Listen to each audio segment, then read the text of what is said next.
Hey, what's up guys, it's TJ here, and today we are going to do a second part, or it's like episode 2. I don't know what to call it. We just gonna call it part 2 of, no, it's not part 2 because it's not the same video. Second episode of camera builds. Today we're playing around with basically just a camera rig, camera cage, whatever you want to call it. We're gonna play around with that today. We have a setup from CamMate. Picked this up from Amazon, and we're gonna talk about a couple things. Like, why would you buy all these accessories? For a long time, I thought accessories were stupid.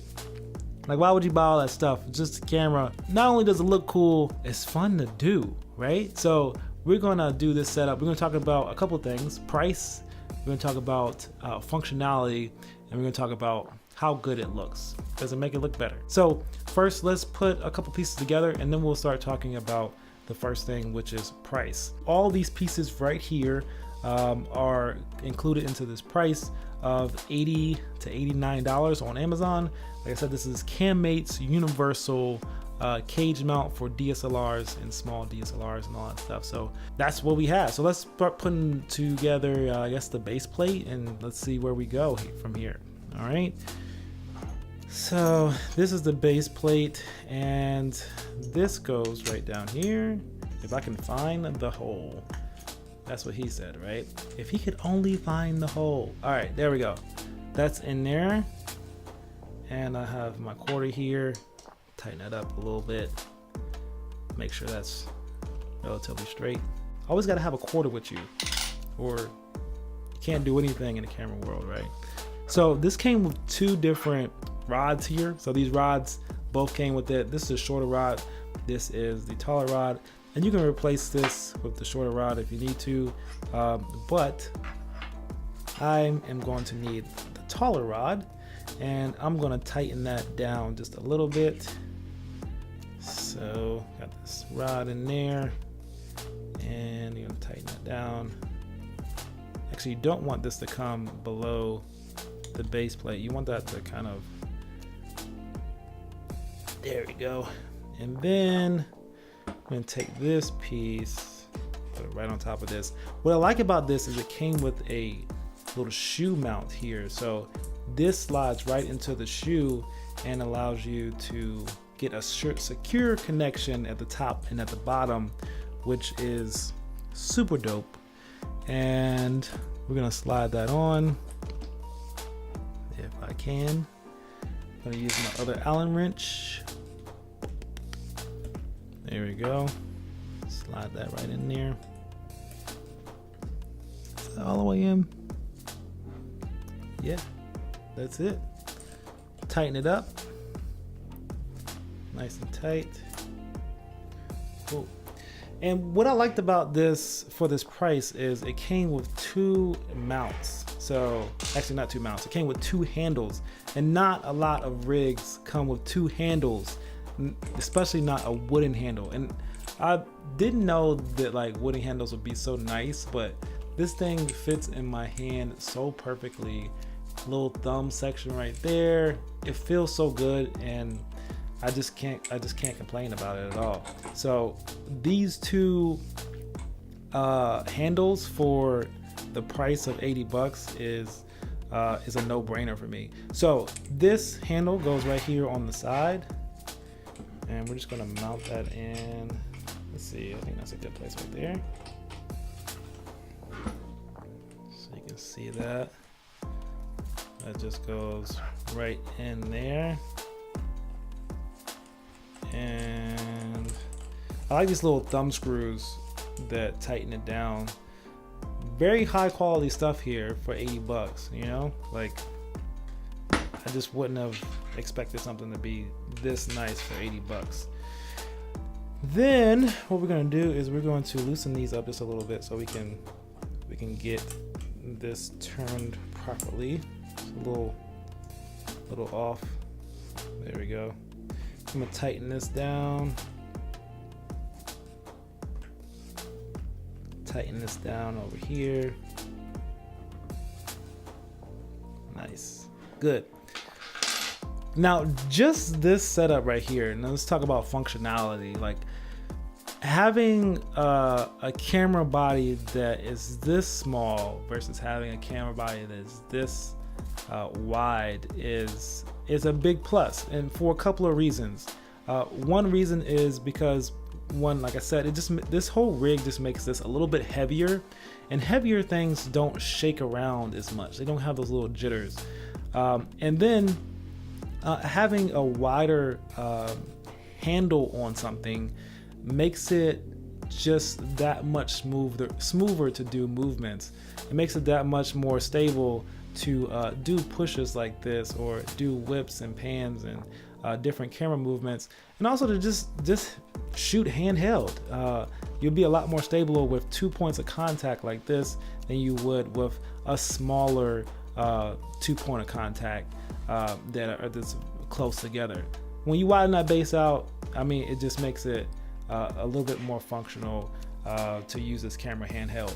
All right, so next thing we're gonna do is we're gonna put on this other mount. So this is another handle that goes right here on the top, and actually can go wherever you want it to go. So if you want it to go on the side, I believe you can put it on the side if you want to. But this is gonna go on the top for me, and I'm gonna mount this right in here. Screw that down. This is a all metal handle, and it has a little bit of a slippery texture to it, I would say. I mean, like, it's pretty polished, and it's not as, I don't know, I want to say this one feels like it's a little bit more abrasive, and it gives you a little bit more grip to it. I would wish that this came with more grippy material, or something maybe to cover it with, or I think that would make it a little bit more a little less slippery than this. But I love the feel of it, and this gives you a little bit more functionality too. You can do nice little pans and different motions with this. You can shoot down low to the ground with that, so that's comes in handy as well. The last thing we're gonna set up is our monitor. So what we have is a shoe mount that came with it, and this shoe mount can pretty much go anywhere we want to right now. When I bought this or pulled it out of the bag, it came right here, and that's not really ideal for this rig, or for this setup with this monitor and this arm. So I'm gonna move this back here so that I can have the monitor back here. What we're gonna do is we're gonna take this, and while that rolls off the table, we're gonna take this and we're gonna mount it to the back here. And I pretty much have like a few different options to mount. So I have all these holes down here that I can mount this to, and I'm gonna place this like this. Please don't, I know, don't say anything. It's okay. It's not gonna hurt. It's not gonna hurt it. It's gonna be fine. So we can mount this in any way we want to on here. So we have these bolts that go right through, and that goes right in there. And then we can tighten this down. Tighten that down. Tighten that down.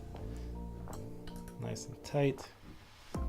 And then we can take this and mount it anywhere we want to. So we can mount it here, and really what you want to do, I think that's what I like about this, is that you can play around with this setup and make it what you want.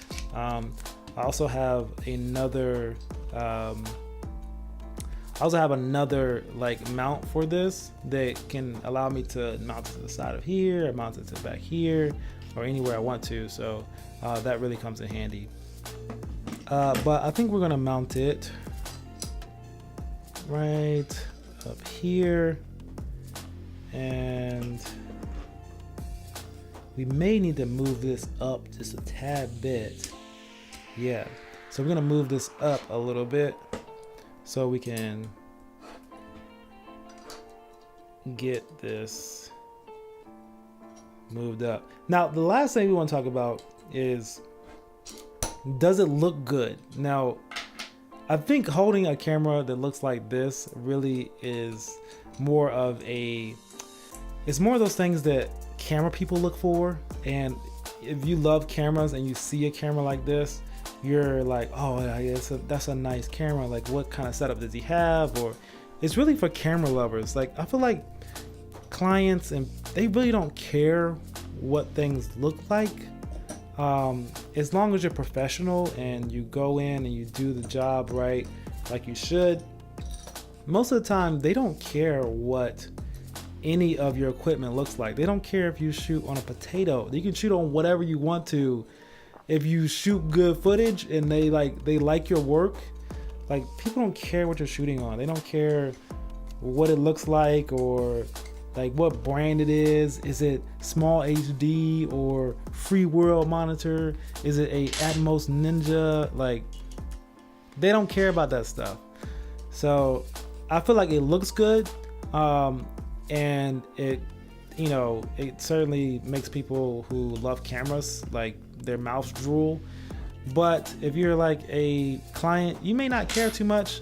But some clients, they look at it and they're like, oh, maybe we got a professional this time, So we're gonna tighten this on right here, and that's it. That's the setup, man. Here we go. Tell me what you guys think of it. Tell me how do you think this looks in the comments below. I feel like it's a good setup. I feel like it's definitely functional. I feel like it definitely has a nice appeal to camera audiences, and just makes me want to go out and film more. And it also is a good price point. So let me know what you guys think in the comments below. I'll have everything that I have in this setup in the description box, so you guys can check that out. And yeah, I'll see you guys next video. Peace.